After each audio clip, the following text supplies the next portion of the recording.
Hello, it's Phillip Taylor from Richmond Green Chambers speaking. I'm talking about a book from Oxford University Press.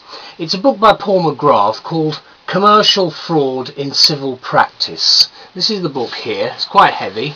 It's running into just under 700 pages altogether. What it's got is the standard layout again with paragraph numbers at the sides, very useful table of contents at the beginning, and a detailed index right at the back. It's a very good book, and one that I think many civil practitioners will find extremely helpful.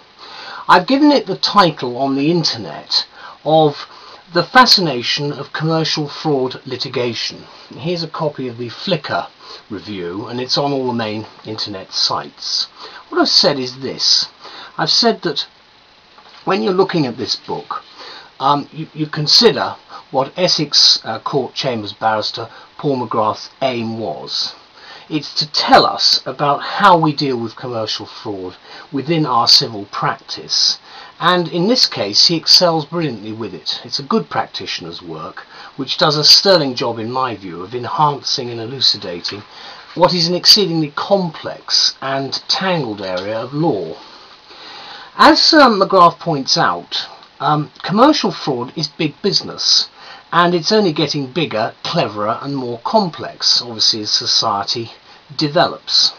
He adds ominously that fraudsters are typically ahead of the market when it comes to taking advantage of new technology, and whilst one can sometimes read that fraud levels are reducing in one area, this is only because the fraudsters have actually moved on to other areas, and the overall trend is in one direction only. I'm afraid it's upwards.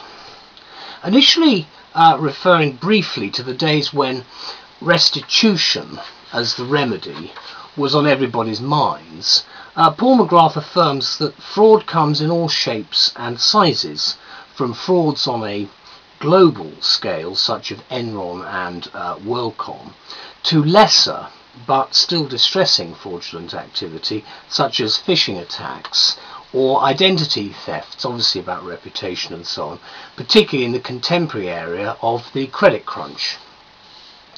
Therefore, IT and ID fraud have spawned whole new legal specialisms very recently, and this is where the book comes in. The internet, he says, and banking conducted other than face-to-face have created unique opportunities for the fraudster, and therefore, following a complicated genesis, the book's been written with two fundamental aims in mind.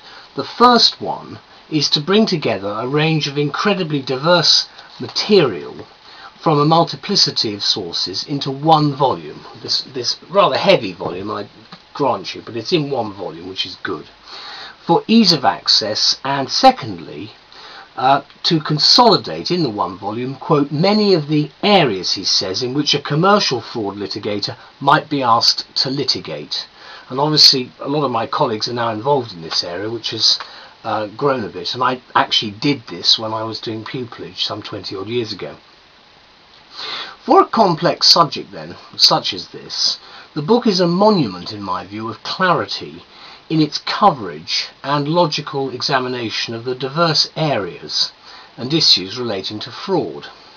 Focusing specifically on civil law, claims and remedies, it provides a detailed treatment of difficult topics such as unjust enrichment and conflict of laws, and it also offers practical guidance on important procedural elements such as injunctions and disclosure.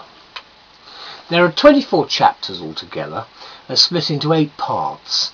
There's a fraud overview, fraud at common law, receipt-based liability at common law, receipt-based liability in equity, statutory liability, multi-party liability, conflict of laws, and tracing, disclosure and injunctions.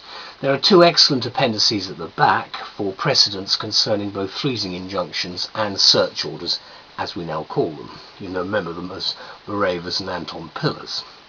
The author is to be congratulated, says Lord Millet, remarking about the book in the foreword. He says it provides a guide through this minefield, and he adds, the is not a context in which certitudes are possible. It's rather one of choices, and the best that can be done is to provide the practitioner with a series of informed choices. This the present book does, and he's quite right. As I say, that's why McGrath's book holds such fascination for those who are involved in this growing commercial fraud litigation. What McGrath has done is he's brought before practitioners the necessary materials and the arguments for this form of litigation. He's done so brilliantly, and he succeeds in his aim. So thank you very much indeed. Thanks. Bye-bye.